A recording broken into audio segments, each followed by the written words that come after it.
Iklim gurun panas. Kawasan gurun Arab yang terletak di Asia Barat meliputi Jordan, Iraq, Kuwait, Oman, Qatar, Arab Saudi dan Yaman. Angin panas dan kering sepanjang tahun kerana angin timuran bertiup dari kawasan darat adalah angin kering dan tak bawa hujan. Hujan pula kurang dari 250 mm. Min suhu tahunan ialah 25 Celsius. Contoh tumbuhan iklim gurun panas ialah pokok caper, pokok gulf, rumput alfalfa dan pokok sulpicius. Contoh hidupan liar, tikus jerboa, oryx, musang fennec, rusa gazelle, labah-labah dan unta. Iklim monsun tropika.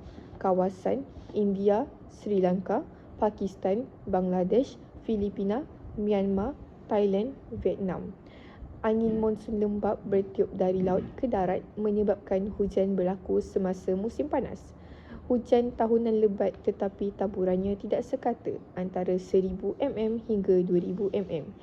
Suhu iklim ini mempunyai antara 24 Celsius hingga 27 Celsius. Contoh tumbuhan ialah pokok jati, pokok buluh, pokok mahogani dan paku pakis. Contoh hidupan liar, cerpelai, burung murai, binturong, biawak, burung bangau, harimau bintang, monyet, gajah.